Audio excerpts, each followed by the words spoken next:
Hello everyone, my name is Alex from Ernest Alex Reads, and today I'm going to be talking about the books I read in the second part of March.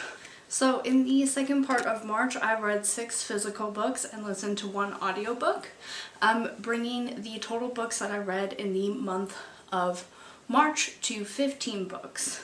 So let's start talking about some books. The first book that I completed in the second half of March is Lillian Boxfish Takes a Walk by Kathleen Rooney. The plot of this book is exactly what the title says. The character of Lillian Boxfish goes for a walk around New York City on New Year's Eve in the 1980s, and she reflects about her life when she was an advertising manager at Macy's in the 1930s, and about her career, the love of her life, her children, her decisions, and so on. I really enjoyed this book. I generally like books that are set within a single day and focuses on looking back at reflecting. I enjoy those types of novels, and that's why I originally picked up this book, and I'm glad that I think that it was well done. It talks about the development of advertising from the 1930s to the 1980s. It touches on New York City in the 80s, on the AIDS epidemic. It packs a lot within a fairly short novel. I really enjoyed it, and I ended up giving it 4 stars. I then listened to the book The Gilded Wolfs by Roshni Chokshi. Man, I originally gave this book 4 stars, but now thinking back on it, it's definitely a 5-star read for me. I love found family. I love a good heist plot. I love a kind of complicated relationship between 2 characters that has a lot of past to it, a lot of angst. I love a good secret magical society. I love like magic and balls and decadence and craziness. I thought the representation in this book was phenomenal. I think it was a bit confusing at the beginning, I'll give people that, but if you read heist novels, if you like a big cast of characters, I think you're able to kind of figure out what's going on. It's definitely the type of book that kind of just throws you in to the action and you kind of have to figure out what's going on, but I do really enjoy that in a book as well. So basically I loved every second of it, and I want to know how they're doing. I want to know how it progresses. I really hope there's another book. I'm pretty sure there's going to be one, but I need it desperately in my life. Yeah, so I know that The Gilded Wolves is a pretty talked about book already. I really think it's worth the hype, so I really enjoyed my reading experience. The next book I completed is That Inevitable Victorian Thing by E.K. Johnston. This book is set in an alternate world where the British Empire never fell, and the royal family, instead of marrying the European royalty at the time after Victoria's death, they married into the Commonwealth. So for example, in India or in Canada, so that the Commonwealth would be strengthened by the royal family. And this is set then in modern day in this alternative history, and the crown princess is spending her last summer of freedom before a life of duty in Canada. My biggest worry about this book was that they were going to gloss over the atrocities that actually happened in the British Empire, and this kind of, oh, Victoria's children married the royalty of the Commonwealth and now they're very strong, and now there's this whole line of like people, the Church of England like also has your genetics, and you can find like matches to strengthen the Commonwealth.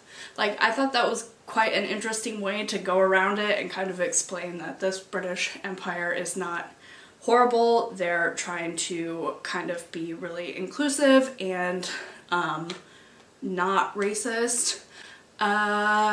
So I thought that was really interesting, but basically this book is a summer romance. Don't tend to super love summer romances, and I don't tend to super hate them, so this was basically a pretty neutral book for me. I did, however, really enjoy the ending, and I thought it was very interesting. The whole plots, I don't want to spoil anything, but I did really enjoy the ending. But all in all, I ended up giving this book 3 stars. The next book I completed was N.W. by Sadie Smith. I have a lot of mixed feelings about this book.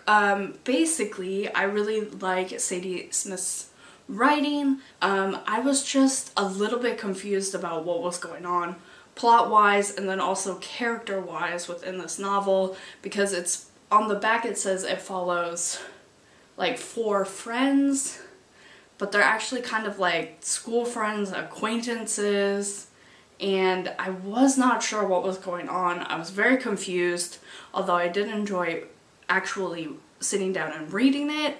I left this book being just like really confused and like not getting it. So I ended up giving this book 3 stars as well. In the second part of March, I also read and completed The Relic Master by Christopher Buckley. This is an historical fiction book set in the early 1500s in what is now Germany. It follows Dismas, a relic master. He basically goes out and finds the bones or the clothes or the shrouds, saints for the Catholic Church and for very important people within the Holy Roman Empire.